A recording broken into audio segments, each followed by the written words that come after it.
Hi, my name is Soila, and you're listening to Heart to Heartland, a fan podcast from a fan perspective.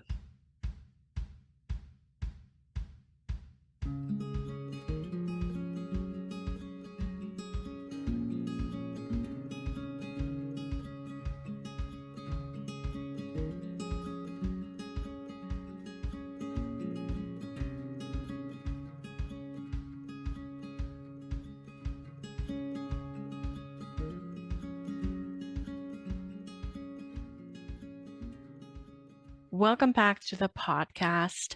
Today I'm doing another installment of The Insider. I've done two of these before for season 9 and season 10. And if you want to listen to those first, I'll link them in the YouTube video description. But to catch you up to speed, back in the day, someone who was sort of associated with the show in some ways reached out to me because I have a Heartland blog and people knew about that, and they knew that I loved having information about the show and spreading information or spoilers or whatever. They contacted me and I was like unsure at first because that's what you always have to do with information that you don't know where exactly it's coming from. So I was like, I don't know if this is true, but someone messaged this to me, and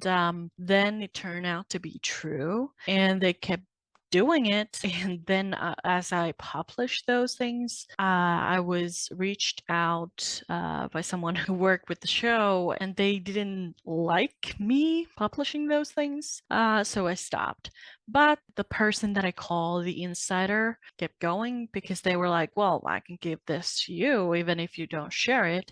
And I haven't posted these in the past, so this is sort of the exclusive first look, even though it's been like ages since this season aired. I think it's safe to say that we're clear in that department. I personally find these fascinating to sort of look back and be like, oh yeah, that's what I knew about the season before I saw the episodes. And also, knowing what we know now, especially with Kai's character, Graham's exit, and all that, it's interesting to see how it all sort of became to be, because at this point, according to what Amber has said, Graham already was looking for a way out. So we didn't know about it yet.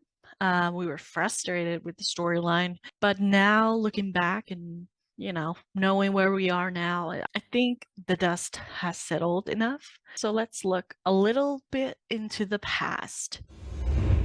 So let's look at the stuff that they sent me. I haven't really looked at these since then, I don't think. I skimmed through some of them to make sure that they were all related to season 11. And I was like, whoa, this is a lot of information.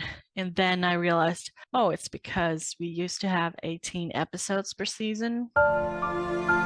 Anyways, the post for season 11 started in April 2017. They said Lily is going to appear in season 11. She's in the first episode. And so we all know that she came back to Heartland because Ty and Amy had just had Lindy. So also, a big story is going to be Georgie confronting the drunk driver who killed her birth parents. I was really excited about this one, and when I saw the episode, I thought it was really good. In fact, it's still one of my favorite episodes, so it's fun to look back that something that they told me actually turned out to be a great thing.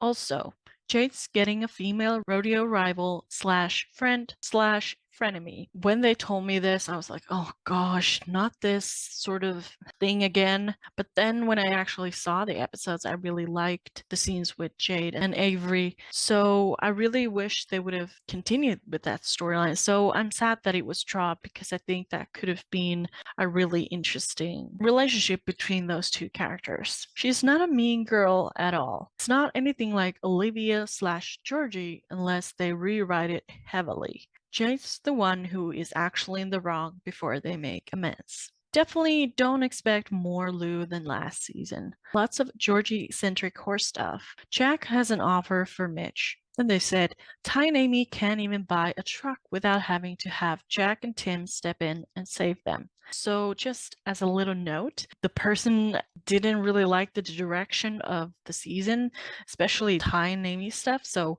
you might get that from some of the sentences that I'm reading to you. But yeah, this was after season 10, as we know. Obviously, if you know any numbers, you know that 11 comes after 10.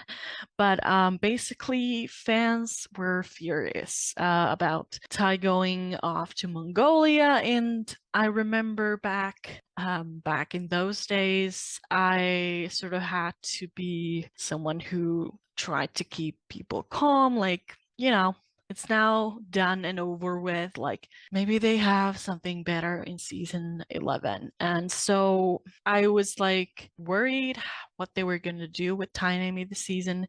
And it definitely didn't start off strongly in some sense, looking back, but then it got worse. But at this point, I didn't know it yet. No one knew it.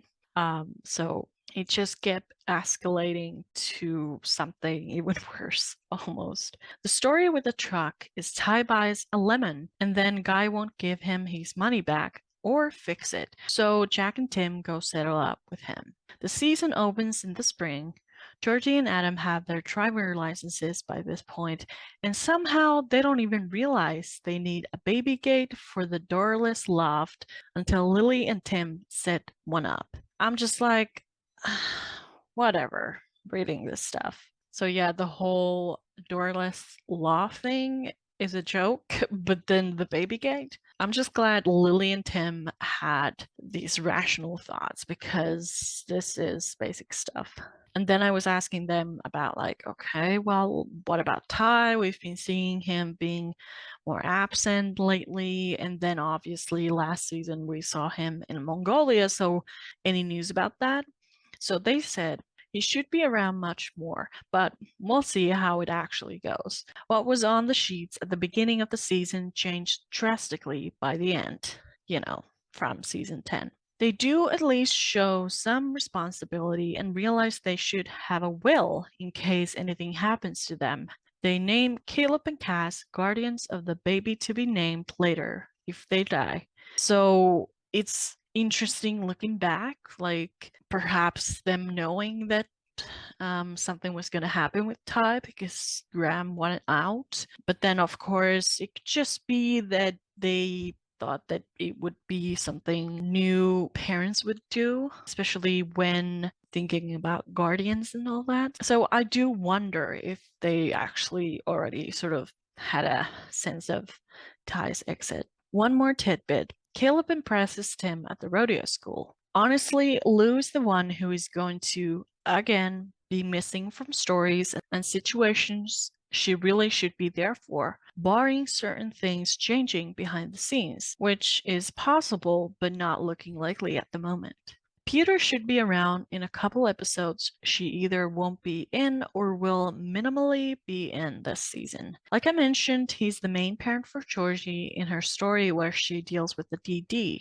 Jade and Jack also support. Other than that, I'm not sure how they'll deal with it. I've only got script stuff for the first 4 episodes right now. And then there was a little bit of script that they sent me about Georgie's speech to Charles, who was the trunk driver that was part of the accident that killed Georgie's biological parents. Peter really shines as a father during this stuff, barring rewrites, not to keep saying that, in my opinion. A few more things. Wyatt's mom, Casey's sister-in-law, is introduced, which we know now was Jen. She applies for a job working for Lou. Scenes with Peter read a little like they might be setting something up there later, which they did.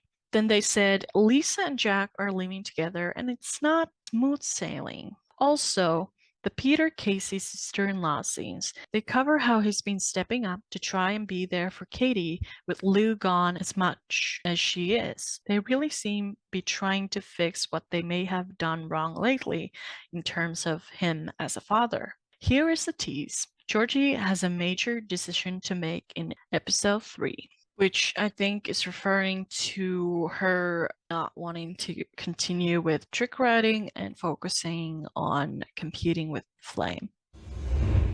Then they got back to me in May 2017 because there was this poll on Twitter where they asked if Ty and Amy should get rid of Ty's truck and replace it with a new one. So they got back to me and said not to ruin anything, but Tammy were already written to not get rid of the truck, regardless of how that Twitter poll came out. Same way it was already decided the baby was going to be a girl before whenever that other poll was taken. So there was another poll, back in season 10 about if Ty and Amy should have a boy or a girl. So that's what they're referring to. Flame actually does play an important role in this season, at least first half of it, though. He's a key part in Georgie's big decision in episode 3. Then, dun dun dun, June 2017. Ty is going on another trip. Prepare for more Skype. Georgie is going to have another, let's call it flirtation, interest / crush. Wyatt and Adam are still players in her love life though, because Heartland. So they're referring to Dylan. And I remember when this season was happening, I was asked by someone who works in the show in a similar manner that they did these polls. But this was privately, like, who do you think should be Georgie's boyfriend, Dylan or Wyatt? And I remember saying something like, well, depends what kind of stories you want to tell. Like if you want to tell stories about two horse people, working together, whatever, then Dylan. But if you want to keep it interesting, then Wyatt. But at the same time, is that kind of like Ty and Amy because Ty wasn't a horse person before he met Amy? So I don't know. But I don't know. I don't think that what I said had anything to do with the direction that they eventually decided to go, which was Wyatt. But yeah, I was asked about that, and that was my opinion at the time. Then Mackenzie and Ian from Divorce Horse are back. Amy has to win a horse race for Lisa, who's having troubles. Lou and Mitch, at least temporarily, realize it would never work between them. Oh my gosh, the back and forth with those two. Peter dealing with having to parent a little girl on his own comedy. Then they asked, do you want to know the baby's name? So I already figured maybe it had something to do with someone on the show having that name. So I was hoping that they would come up with original name for the baby, but I also knew that they wouldn't. Or I was thinking that they wouldn't because it's Heartland. So I was like, oh, is it going to be Marion or something like that? So Lindy wasn't that far off. But they asked, do you want to know the baby's name? I'm honestly not sure how long he's, meaning Ty, going. It should be shorter than last season, but last year wasn't initially supposed to go to season's end either, so we'll see. He's going off to save wolves from aerial gunning, by the way. And this didn't even have anything to do with the Mongolia storyline yet. It was the wolves. So I was like, okay, whatever. Like a couple of episodes, like I think we can deal with that after last season. Little did I know. The kid is named, be surprised, Lindy or Lindy. They spell it both ways depending on the script. And then they sent me a little tidbits from the scripts with Dylan and Mackenzie's husband. Also, how I mentioned Mackenzie and Ian being back. They're back in an episode Lou isn't likely in, barring massive rewrites. Her friends, she's not around for their story, which is about their son mostly. And then there was a script thing with Lou and Mitch talking about her American expansion. So a little bit of a teaser there. Basically, her business in the US is taking her away a lot. He's with her a couple of episodes out of the first 8, but mostly at Heartland with Peter and or Jack and Lisa, or implied to be. On the more positive side, I think there seems like there's going to be a little bit more Jack and Lisa this season than last. There's 3 scripted kisses alone in the 4 episodes I got today. This is funny because some people were keeping track about how many times Jack and Lisa were kissing. So they thought that that would be interesting for me to know because, people always worried about Jack and Lisa, not having enough scenes. So this was kind of to point out that people shouldn't worry about that.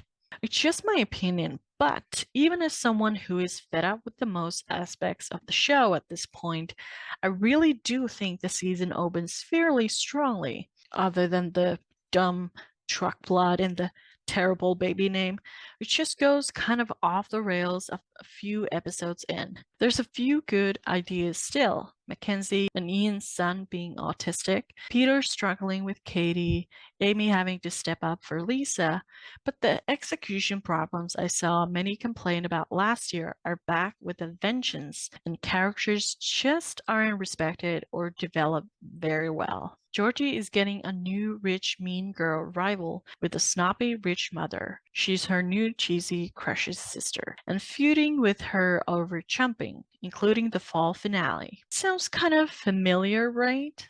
It's interesting that they're talking about Peyton, but I think Peyton and Dylan were cousins or something like that. I think it must have changed when, Dylan was cast because Reese Matthew Bond is British. So it would be strange for one of them to have an accent, or if he's trying to sound Canadian and use that accent, then maybe it would come off weird. But now looking back, it's interesting to know that they were supposed to be siblings. Also, Ty's strip actually is relatively short this time. He's back by episode 8 if he doesn't leave again later. Yeah.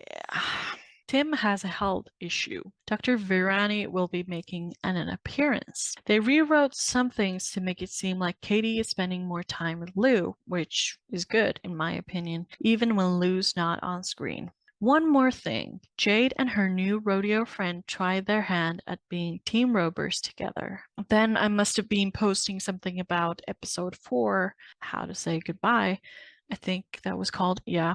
And then they got back to me. Now that I just saw it in my feed about episode 4, the goodbye is mostly, but not entirely, referencing Attila and his little horse family. He's getting sent back to the wild on another continent.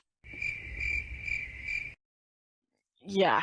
So after Ty gets back from his wolf trip, he soon leaves again to go back to Mongolia. It involves Attila, and we see him over there. He puts his life in danger repeatedly. So nothing new there, really. That's not all, though. Amy is getting to go to Mongolia too.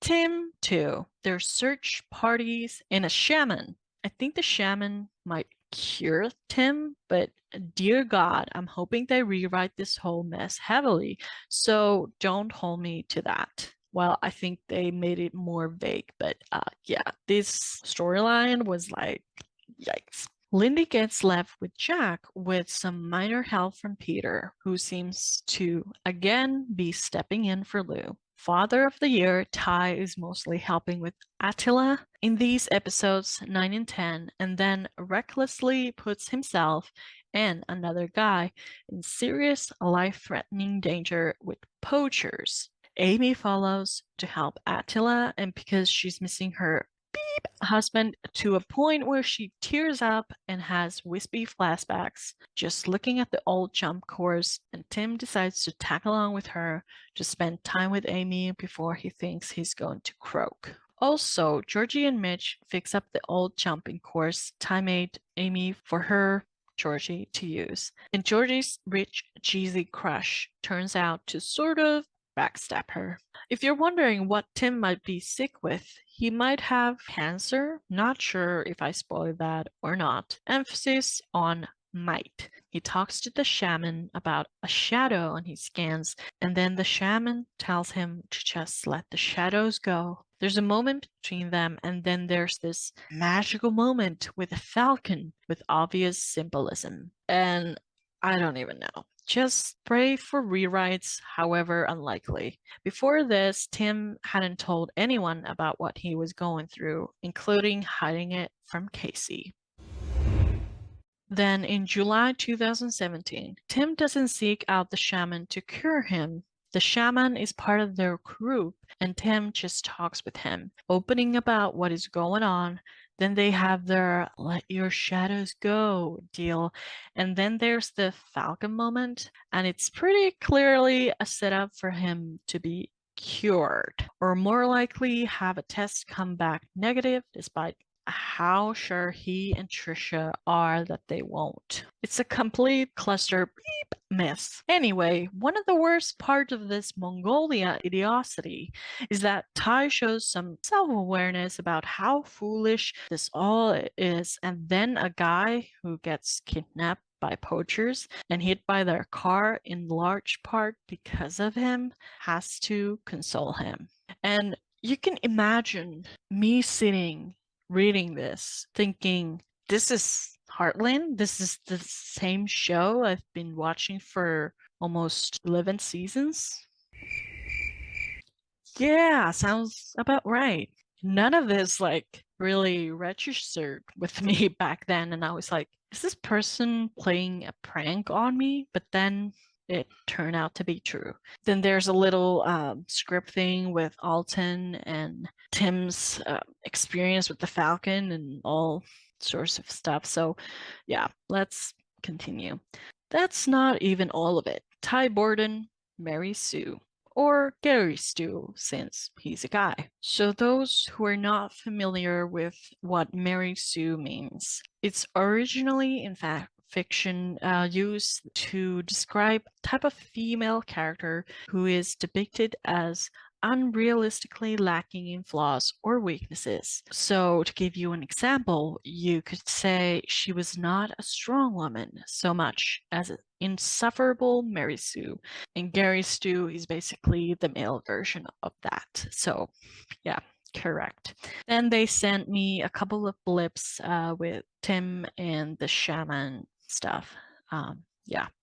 Then I was like, are you freaking kidding me with this? And Amy goes off, leaving Lindy behind. Like, this is not what I had in mind when I was hearing the news about them getting a baby. So then they got back to me like, until she realizes Ty might have gotten himself killed. Again, Amy is excited about it, honestly. It's a dead horse at this point, but they just never should have written Lindy in. And yeah, I really agreed with that at that point. Now looking back, obviously they were trying to shoehorn in as many things as they could for Ty and Amy to experience before Ty was going to be dead, I think. Having Lindy going off to explore the world and all that. So yeah. Then they continued about Lindy. She was clearly fan service, but what good is fan service if you don't actually give your fans what they want? Honestly, Amy and Ty saving the world, so to speak, going on adventures could have given the show material, in character material, that respects them both for seasons. They're still in their 20s. They didn't need a kid just yet, and the powers that be knew the show wasn't likely ending. And yeah, I think if it wasn't for Lindy, I would have been like, okay, they want to do this, whatever. I don't know if I'm alone with this, but I just don't think story-wise it's like very fulfilling to have two characters have a baby and then they're not actually even spending that much time with their baby. It's like, what is the baby for, And if you watch the previous versions of this whole thing, you know that I wasn't on board of them getting Lindy in the first place, but I was like, okay, if they do it well, I'm on board. So then by this time I was like, they're not doing it well. Like, what is this baby for? So obviously I like her now. I like Lindy, but back then, wow, it was rough for me. And there's a little script showing dialogue with Amy and Paula. And then they said, I'm just looking through rewrites of episode 8. I got sent them with the white script stuff for episode 9 and 10. And at least in one regard, the more things change, the more things stay the same. No trips or alone time period for them ever, meaning Ty and Amy. Future me here. Sorry to cut you off, but I was editing this video and I noticed that it was getting long and I was only halfway through it. So I decided I would cut it in 2 parts. So this is the end of part 1 of season 11, the Insider episode. And I will post the second part next Saturday. So tune in for that. Until then, keep your noses clean and your powder dry, as they say. Bye.